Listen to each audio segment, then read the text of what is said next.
Hello guys, मसँग चाहिँ छन् दुईवटा मेरो बहिनी, मेरो आफ्नो कान्छी बहिनी, यो चाहिँ मेरो मामाको छोरी, यहाँ चाहिँ दिदी हुनुहुन्छ। अनि यिनी दुईवटीले चाहिँ 12 क्लासको एक्जाम दिएर बसिराखन्। कस्तो भयो ऋतु, एक्जाम कस्तो भयो? त्यही पनि आफ्नो अनुभव, अब कलेज लाइफ सकियो हैन, तिम्रो त ब्याचलर जोइन गर्ने या विदेशतिर जाने के छ प्लान? उता हेरेर बोल न, मेरो टर्न त आउँछ, तिमी बोल न पहिला उता हेरेर। ल भन्न, तैले पनि भन्न, के सोध्नु त दिदी क्वेशन फेरि कस्तो छ, एक्जाम कस्तो भयो, के छ, अब 12 पास गरिसकेपछि के कहाँ जाने प्लानिङ छ, पढ्ने प्लानिङ के छ? एक्जाम एकदमै राम्रो भएको छ, तर एउटा चाहिँ हल्का बिग्रिया छ। अब त्यो रिजल्टले डिटरमाइन गर्छ है। अब मेरो एम चाहिँ +2 पछि एब्रोड जाने थियो आइल्स गरेर।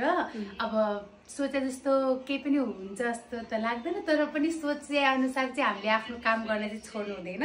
हेरौँ लेट्स सी के हुन्छ। अहिलेको लागि चाहिँ मैले कम्प्युटर सिक्ने तयारी गरिरहेको छु, प्लस एक्जाम अब रिजल्टले डिटरमाइन गर्छ है। अनि त्यही भएर अरू के बोलौँ भाइलाई सोध्नु। उता हाम्रो कान्छी बहिनीको के छ खनि खबर? कान्छी बहिनी उता मोबाइलमा लागेको छिन् धेरै। मेरो हालखबर एकदम फाइन छ, बोल्न चाहेन, धन्यवाद।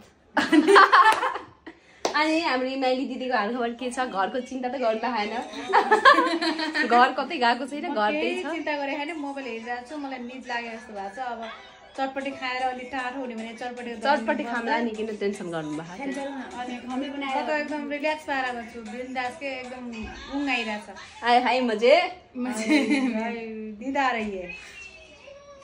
त्यही हो गाइस, सबै अनि एकदम दिदीलाई मैले क्वेशन सोध्न चाहे, दिदी हजुरको लाइफ चाहिँ कसरी चलिरहेको छ? मेरो चाहिँ एकदम बिन्दास, एकदम फर्स्ट क्लास, के भन्छ, एकदम इन्जोय गरेर गइरहेको। मलाई चाहिँ कुनै चिजको मलाई केही छैन कि मैले यो गर्न पाएँ हुन्थ्यो भने, म जे छ नि ममा, म त्यहीमा एकदमै खुसी छु, एकदमै ह्याप्पी, सन्तुष्टि छु। एउटा मात्रै उहाँको एउटा एम छ, लाइक चाहना छ कि भ्लग बनाउने, त्यही भएर यो भ्लग बनिरहेको छ। लेट्स प्र्याक्टिस भयो चाहिँ हैन, एकदमै भइरहेछ, एकदमै खुसी लागिरहेको छ। यो मेरो फर्स्ट भ्लग हो।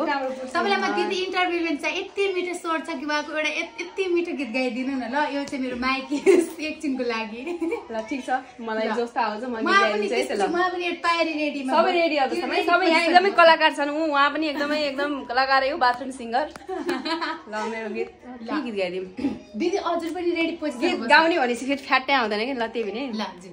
तिम्रो जस्तो मोटो मेरो पनि, तिम्रो जस्तो माया मेरो पनि, नबोलाऊ मलाई निठुरी भनी, तिम्रो जस्तो बाधा मेरो पनि, तिम्रो जस्तो मोटो मेरो पनि। एकछिन इन्ड गर्ने नै, एकदमै मिठो भोइस। अब लेट्स सी, अब यहाँको पालो है। अब मेरो माइली दिदीको पालो है। के गीत गाउने? अब सिधा बस्नु दिदी। ल, एकदमै राम्रो गीत गाउनुहुन्छ उहाँले चाहिँ। उहाँको भोइस पनि सुनौँ, सोही तपाईँहरू सुनेको पहिला गाउँथ्यो, अब मैले गाउन छोडेको, अलिअलि बिर्सिसकेँ। बिर्से भए पनि केही हुँदैन, त्यही पनि वान्स अगेन एउटा ट्राई हुन्छ नि त। यसलाई माइक सम्झेर गाउनु। यस्तो पनि झन् मलाई लाज लाग्छ। ल, हिन्दी इङ्ग्लिस हजुरलाई जे आउँछ त्यही गाइदिनु। ओके, जुन भयो।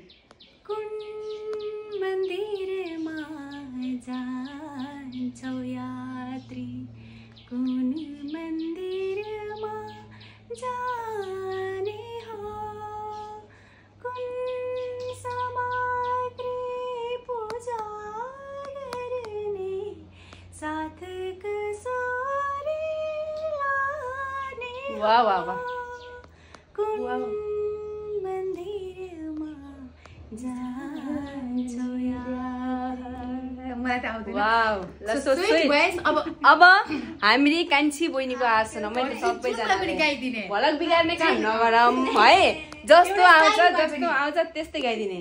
ल, यो चाहिँ भाग्यो, यो बादनी भागी, धेरै सुनिदिउँ न त। मकै बारी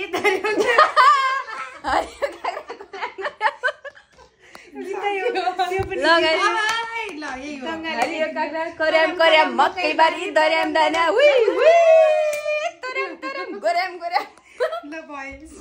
ल, अब चाहिँ हामी चटपटी खाना जान लागेको भिडियो बनाउने छौँ। By by. उठामै सबैजना।